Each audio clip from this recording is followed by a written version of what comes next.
Hello and welcome to World Insight. I'm Tian Wei in Beijing. We begin with a surge in anti-Asian hate in the United States. Last week, a mass shooting in Georgia, in which 6 of the 8 fatalities are Asian American women, sounded the alarm over racist crimes.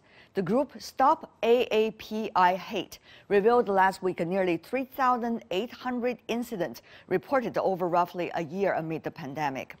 Also in the summer of 2020, the Stop AAPI Hate Youth Campaign interviewed 990 young Asian American adults across the U.S. about their experiences during the pandemic and found that 1 in 4 reported experiencing racism in some way. Children said they were bullied, physically harassed, and took the brunt of racial slurs. So what's fueling the surge in hate crimes, and how can Asian Americans ward off the racist attacks? Let's loop in our panelists. They have certainly very different views.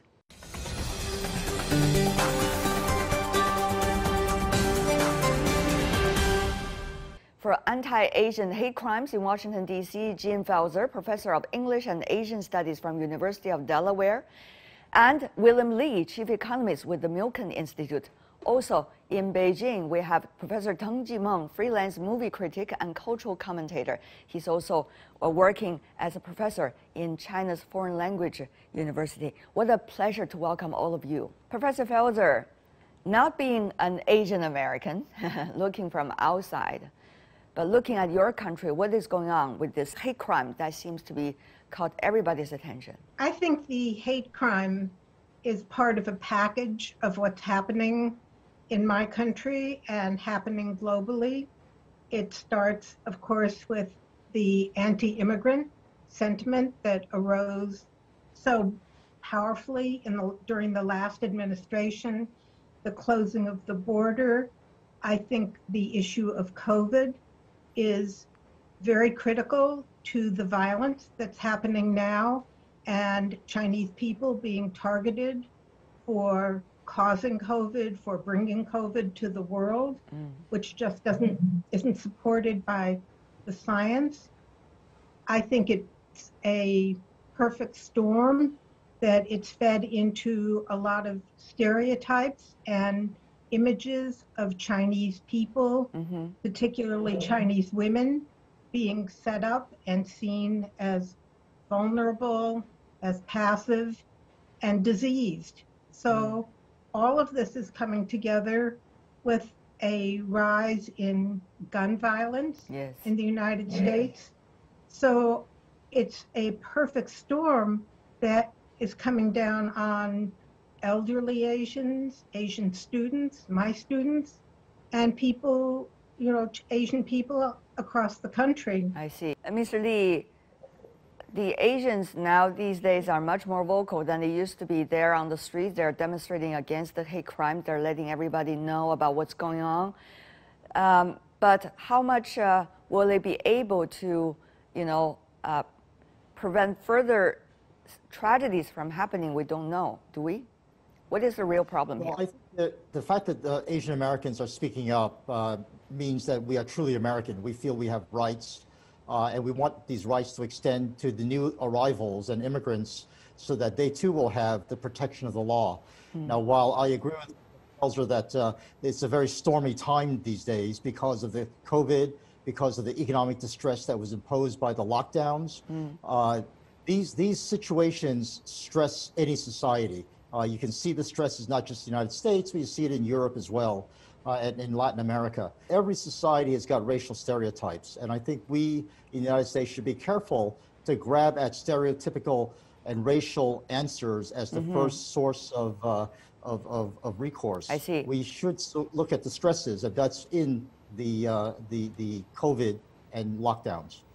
Professor Tong, of course you're outside the United States, but you're teaching American studies to your students in China. Looking what is going on, what is your takeaway, in fact, when you're watching what is going on, at least in the news, because we can't travel to the U.S. for now? It's confusion, it's frustration, and it's always my sympathy towards those who are now being victimized by this current a new surge of this very sort of violence and crimes against certain minority groups. What is the solution? What about law enforcement, Mr. Lee? Where are they? I think it's going against hate crimes is the wrong thing. It's going against crime should be the effort. Going against violent crime should be where the force of policy should be. So right now, enforcing the law and making sure that there's absolute punishment. You don't just catch someone and let them go the way so many cities have done. Criminals should be put in jail and punished for it. And that enforcement just isn't there right now. Professor Felser. That's not true. My view, which is somewhat different from Mr. Lee's, is to really look at some of the immediate pressures, the stresses that he refers to as what's causing this. And I think that the issue of immigration has been very vitriolic and full of hate, and it got worse in the past few years. In my view, the mockery of people who were minority populations, Asians, African Americans, has extended, closing the border, the terrible situation at detention centers. Many groups get targeted all at once. There's a lot of anti-Semitism happening, anti-Asian, anti-Chinese, and and enduringly anti-Latino and anti-Black that's happened in this country. I think with all of these groups, it's important to particularize. What are the particular histories in the present, and what are the traditions of hatred and disenfranchisement, exploitation that have happened to different groups? So I think that I am not, I don't think that the issue of defunding the police has actually been implemented. And I don't think that that's why people picked up a gun and went in and murdered 6 Asian women. I see. New York City. In fact, New York City is a prime example of that, where Astoria, everyone, there's hardly a policeman on the street. And they have to resort to vigilante groups to protect the elderly. So I think the funding of police is an issue, but just being an immigrant doesn't make me a victim. Right? Just the guy who shot these poor women in Atlanta, he was not an immigrant. He wasn't going after immigrants. He was going after someone who bothered him. And it just so happens that he picked on a whole bunch of Asian women. So I think we shouldn't take these particular cases and generalize them. Professor Felser, you want to articulate a little bit more about what you just said? I think the police are in fact very well funded, and that there is a collaboration between the military and the police, for example, of providing police departments with a lot of military equipment and military arms that are either slightly out of date or were over-purchased or were purchased in the name of supporting the military, that have gone into police departments. I think that there is a long history of targeting Asians in this country. The Chinese people were the first migrants attacked when they came for the gold rush in 1849, and California passed the foreign miners tax, which was targeted initially on the Chileans, but the Chileans sent a boat and took their people back. And so it really landed on the Chinese people, who paid half the budget during the originating years of California to keep California going with the foreign miners tax. But I think it's important that we add into tonight's conversation this notion of victimization, because the history of Asian Americans in this country is extremely formidable, very courageous. The Chinese filed the first lawsuits for reparations in the United States, and they won $500,000. They aggregated it, and they won $500,000 under the Belmont Act. They organized the first general strike. So I don't find in the Asian community a sort of passiveness. I think the danger and what happened to the women is not because Asian people are docile or passive, but they've been targeted as vulnerable. And in fact, it's a very sturdy, powerful, vocal, culturally rich, very popular and very trendy group of people right now. Professor Tong, since you are here in China just as I am, I haven't been to the U.S. for more than a year already because of the COVID-19. So, Professor Tong, what are your concerns when you are watching the stories, when you are hearing the debates between our distinguished guests, Mr. Lee and Professor Felser? What are you thinking about? Well, Gary, I've been traveling to the States almost every year prior to the pandemic broke out. My feeling is, or my concern is that perhaps people need protection. People need the kind of institutional protection. The protection provided by the government per se, or by the law enforcement. Currently, I see this group called the Compassion in Oakland. I mean, this is a mixed group of African Americans, Chinese Americans, Japanese Americans, Korean Americans. They walk side by side on the street. Okay.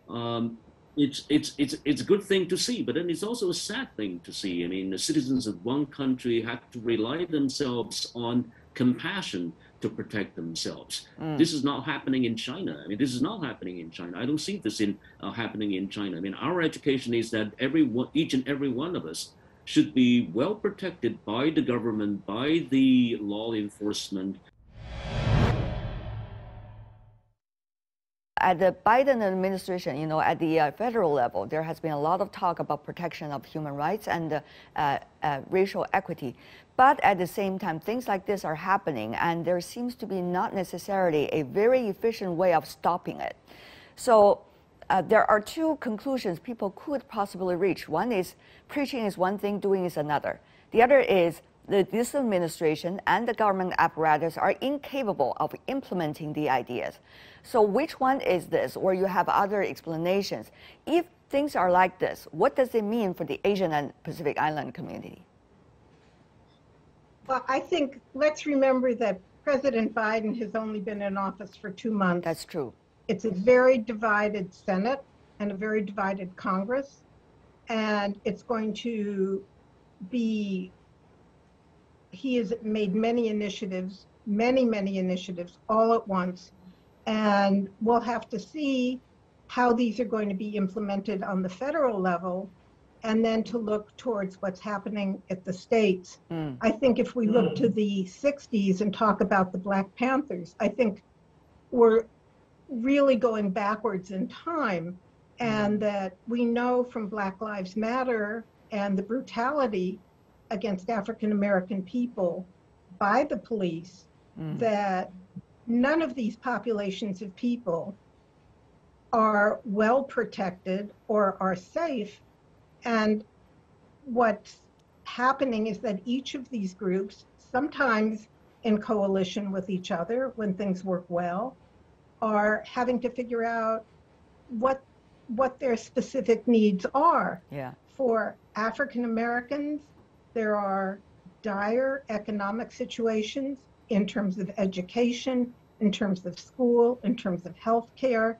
And I think in immigrant populations, and I think also, and I speak with great respect, but to even pool all Asian Americans into one group of people falls into a very dangerous trap, and it almost falls into visibility.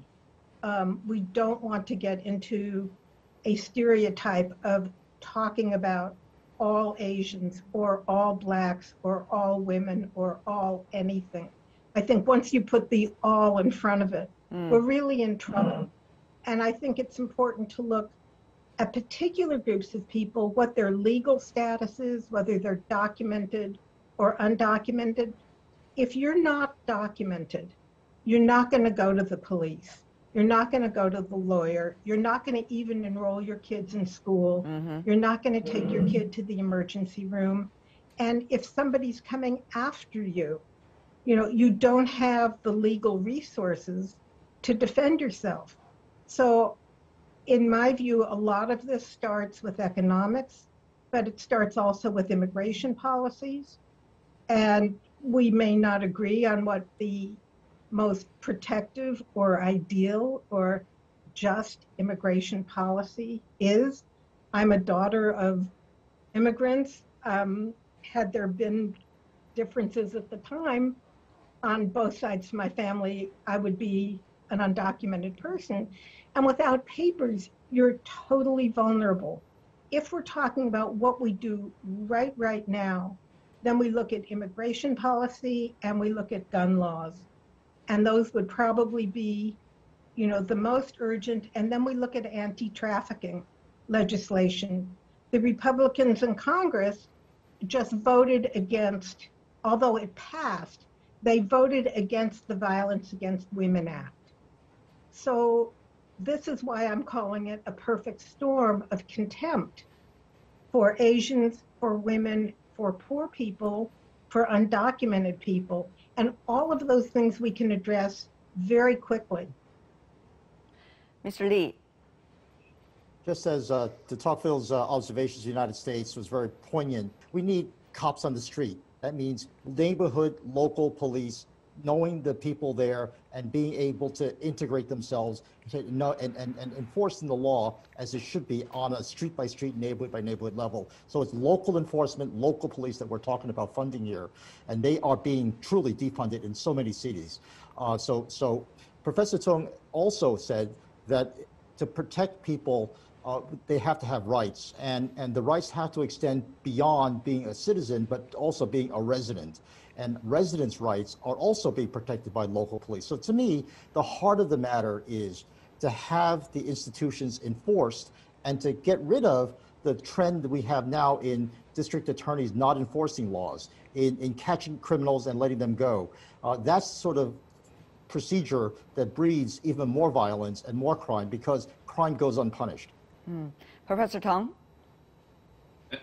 Absolutely, absolutely. I think that in a country known for, proud of being ruled by law, rule of law, we need, what I'm expecting to see is that law enforcement, basically boots on the ground in neighborhoods. And I won't go back to China, but then if I may, see in China, in terms of crime and cracking down on crimes, we also have what we call the 居委会, the committee in the neighborhood.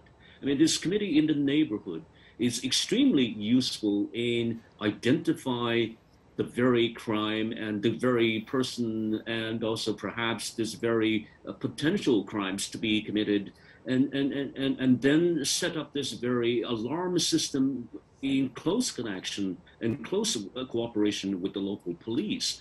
And so in this case, I'm equally opposing to the idea that Asian Americans are particularly singled out as a target. Generally speaking, crime-wise, it should be cracked down. It should be cracked down by all means possible. And in this case, I think the U.S. is some kind of lagging behind in addressing this very issue. I know there are issues. The man who killed women has issues with his family, with his history of domestic abuse, domestic violence.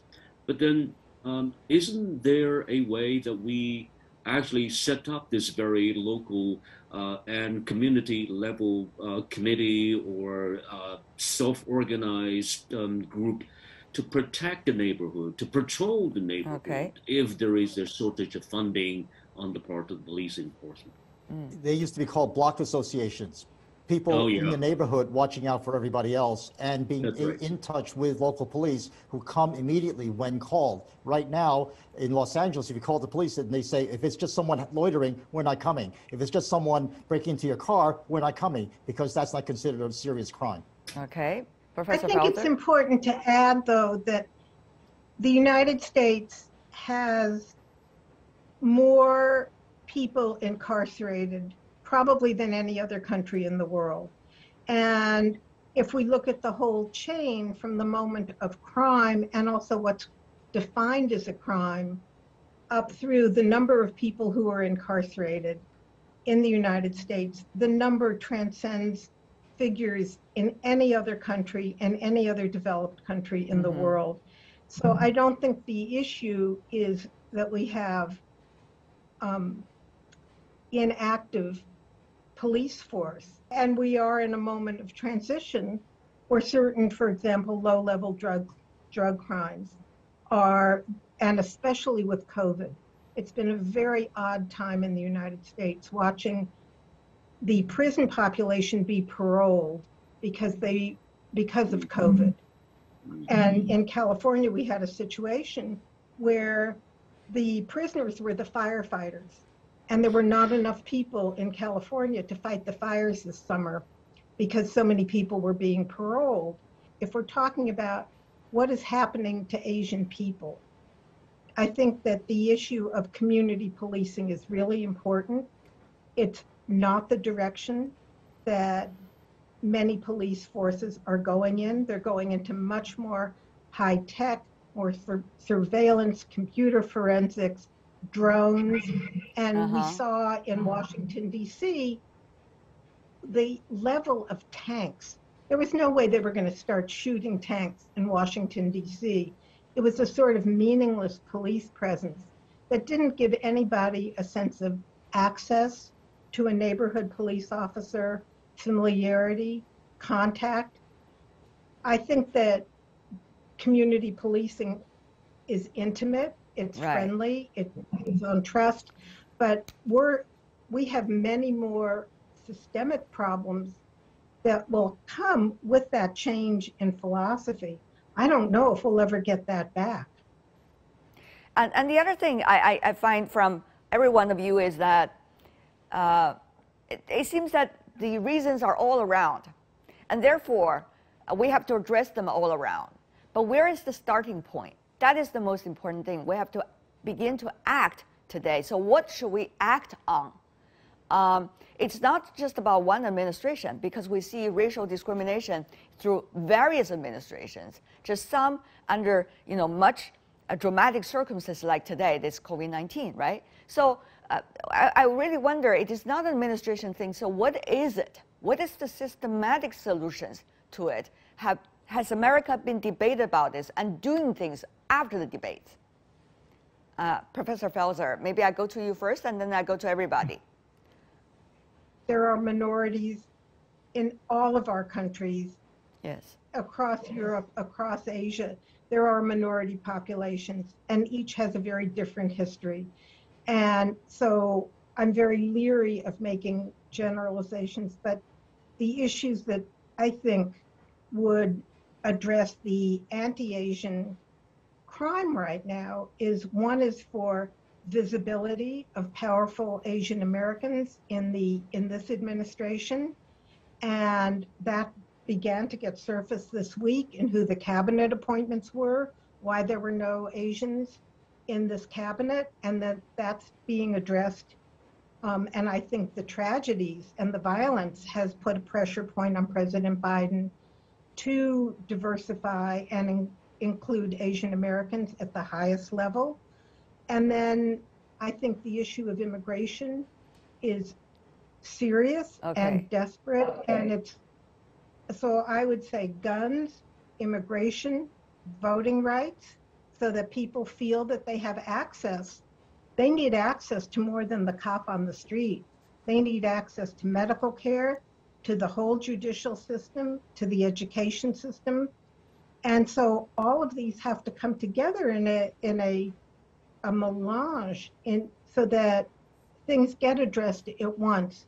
We won't fix it by prioritizing one. Okay, Mr. Lee. I think the discussion of systematic racism and a systematic discussion has to get rid of the term systematic racism. We can't pull together everything because then we get nothing. We have to have priorities, and the priority here is to make the institutions work and to address the source of the distress, not the symptoms of the distress. Yes, Asians are victimized now, but Asians were victimized in the 70s when the unemployed auto workers were thrown out of work by the Japanese.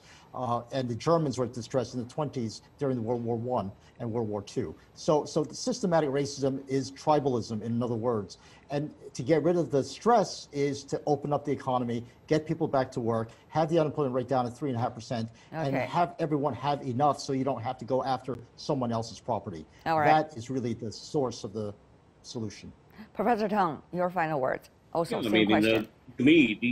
To me, actually, the economic factors play a key role. I mean, I remember back in the late 1990s, I could travel back on the subway in New York City around 3 o'clock in the morning because it was the best time in terms of the nation's economy with this boom in the internet sector, and so everyone has their pocket full at that very time, and so I didn't experience any crime whatsoever in New York City. That was New York City almost like 20 years ago. One particular system I think that I can think of right now is the role of community leaders. Community leaders should stand out at this very point. To me, American society is still a society that's lacking in this very racial integration and also political kind of a persuasion based on this very integration. So once again, I think a systematic problem is a system to address, and individuals can play a key role. All right. Teng Jimeng, Willem Lee, and Jean Felser, thank you so much for your insight. You're watching World Insight. Coming up, China looks to the moon, the stars, and beyond for its new space mission, with a brand new space station near completion and plans to build a lunar habitat. The chief of the nation's space program brings us up to date and up to speed. 我们并不是要搞什么竞争，我们还是围绕经济社会的需求来发展我们的空间基础设施。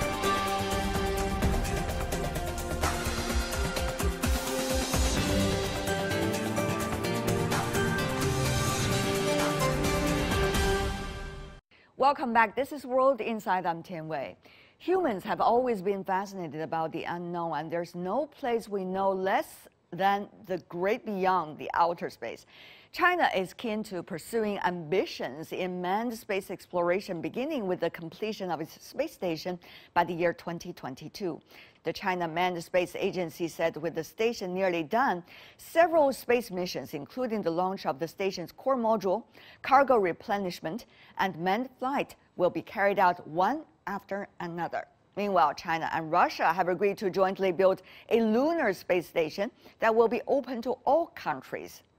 Earlier, I talked to Bao Weiming, the director of the Science and Technology at the China Aerospace Science and Technology Corporation, who's also with the Chinese Academy of Sciences. Let's hear his thoughts on how China's new space mission will be done and what it will be taking to accomplish them. Take a look. We understand that China and Russia are working together on the space station. So how should we understand this kind of cooperation? 今年我们将进入空间站的中国空间站的 This year, we are entering the launch phase of China's space station, which we also call the construction phase. We will launch the core module next month, then the first group of crew members will enter the Space Core module in June. 我们的航天员第一组乘组将进入空间核心舱。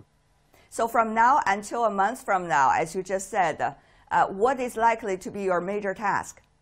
未来我们马上就要转移，开完两会，我们的工作重点就转移到航天的发射上。 After this year's 2 sessions, our focus will be on the program launch. Our major work is to build the space station. There will be 11 launches, 3 big launches including the core module, experimental module 1 and experimental module 2, and then to assemble them in space. Launches of 4 cargo and refueling craft to transport food and equipment to the space station. Also launches of 4 manned spacecraft to send 4 kinds of crew members to the space station. The construction of the whole space station may be completed next year. 这样的话，在明年可能将完成整个空间站的建设。 That sounds amazing. Among all of these work, which do you think will be the most challenging? 对我们来讲啊，空间站的建造是最这个关键的环节。 For us, building the space station is a vital and challenging task. After the launch of the core module and work of 2 crews, we are going to evaluate the operating condition of the core module in orbit. And after that, the 3rd crew will fly to the sky and build the space station. And then the Experiment Module 1 and Experiment Module 2 will be launched into space separately, assembled together under the command of the astronauts. This process is the most difficult. 在人在核心在这个我们叫航天员的这个指挥下吧，统一把这个空间站在空间把它对接好，这个是挑战最大。Not only working on China's own project, but also having cooperation with Russia. I understand China and Russia are trying to build what you call the International Scientific Lunar Station. So tell me more about that. How is it going to compare to the other space stations that other countries are working on? 我们也非常希望能放在一起，但是可能种种原因现在放不到一起，这是一个现实。 We hope to build the station together, but it may not succeed now for various reasons. This is the reality. We will work together on the moon in the future, and I hope to be able to explore the moon and Mars together with colleagues in aerospace around the world. 开发、探索整个像月球啊、火星啊，这些项目。 So, Mr. Bao, I understand when China brings back the soil of the moon, we have been hearing intentions to cooperate from the U.S. side on that. So shall we understand that as long as China is making progress and big progress, there will be bigger opportunities for cooperation, even with the United States? 对，嫦娥5号采样返回以后，很多国家也提出来，要一起合作。实际上我们 After the return of Chang'e 5, many countries want to work with us on the samples from the moon. China will do a study on the samples with other countries. Cooperation in space exploration is a policy in our country for a long time, and we will not change the principle. 这个原则可能还是不会变的，但是首先要满足，就是这个我们这个国家这个主要的一些研究任务吧。 But at first, we must meet the demand of main research tasks of our own. Meanwhile, there is an approval process for the lunar samples. The research plans proposed by each country can only be carried out after being recognized by experts and relevant departments. 那经过这个专家委员会的认定以后呢，就可以进行实施了。经过我们的部门、相关管理部门。I understand. Interesting. The other thing is about the Mars, the exploration of the Mars. Tianwen, how do you see its mission? How do you assess its performance? 我们的天文1号现在，按照我们中国的说法，就是还在路上。Tianwen-1 is still on the way. Orbiting, landing, and inspecting are all 3 steps in one go, completing them in one progress, which is China's Mars exploration plan. It is different from those of the United States, Russia, and Europe. The Mars exploration of these countries are separated in different programs. Orbiting, landing, and inspecting, and even sampling return are carried out separately. We basically combine all steps, and Tianwen-1 can do those jobs.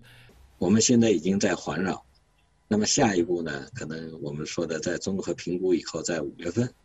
Now the probe is orbiting Mars. After a comprehensive assessment in May or June, we will choose an opportunity to land it on Mars, and the rover will explore the surface. In the future, China will also collect samples and return them to Earth. So I think that China's Mars exploration is only 1/3 completed, and 2/3 of the mission is waiting for us. 中国的这次火星探测只完成了，我说的也就是1/3，还有2/3，还在这个工作和任务在等待着我们吧。We understand the U.S. and some of the others have been, of course, long having the dream of exploring the Mars, and they have already achieved something. So what they have achieved, what does that mean for China? How much inspirations and also, clues for future research directions would they provide to the Chinese scientists? 他们的美国包括其他国家的这个火星的探测， The Mars exploration of the United States and other countries is very meaningful to us. The U.S. has accumulated rich experience in this area, and we can learn from it for our future study. Although there may be many differences in the details, I think the whole picture of their technical roots are very valuable for us. 但这方面可能细节的可能还有一些问题，但是宏观的，我觉得他们走的一些技术路线对我们是非常有参考价值的。The other thing is about what you recently suggested, Mr. Bao. China is working on the internet satellite and has been testing about it. Tell me more about that. 这个空间互联网和我们地面的这个互联网，应该说是功能和性能应该说是一样的。The functions and performance of the spatial internet and the terrestrial internet are the same, just one in the sky and the other on the ground. The biggest advantage of spatial internet is that it can cover a wider area and can send interconnected information to any location in the world without relying on optical fibers. It is of great significance to the development of China's information industry. The dominance and autonomy of information is very important. We are now doing work to form our own spatial internet. The next step requires the overall planning and arrangement from the national level. 所以我们现在呢也正在做了这些方面的工作，也正在组建我们自己的空间互联网。这个空间资源是有限的。The amount of space resources is limited. Viewed from a global perspective, it may be better for countries to work together to build a joint space internet. But due to various reasons, it is impossible to build just one network around the world now. But it is necessary for one country to build one network. As a large developing country, China has the responsibility to do this well and provide with better spatial information services. 我觉得我们也有责任把这方面事儿做好，为大家提供这个更好的这个空间的这个信息服务。We understand that during the Cold War, there was a lot of competition between the U.S. and the former Soviet Union on the outer space exploration. And now, of course, China and U.S. is at a critical juncture. Nobody knows where it is going, but people are asking the question whether China and U.S. is going to have a space race as they did between U.S. and Soviet Union. What is your take as a scientist?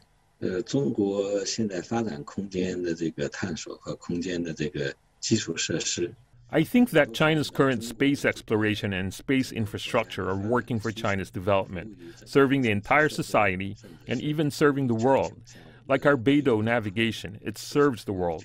We do not want competition. We develop space infrastructure for economic development, economic security, and economic and social needs. 所以说，我觉得大家应该是本着一种就是平等、互利、共赢来开发这个太空。Everyone should explore space based on equality, mutual benefit, and win-win results. Space resources are the same as the CBD of a city. They are limited. China calls for the global development and use of limited resources. Let's not use the word competition, but the term win-win. Science knows no borders. We hope to explore, develop, and build space with more scientists in the world. 也希望能够和世界更多的科学家们共同来探讨和开发和建设这样的一个空间的这个基础设施。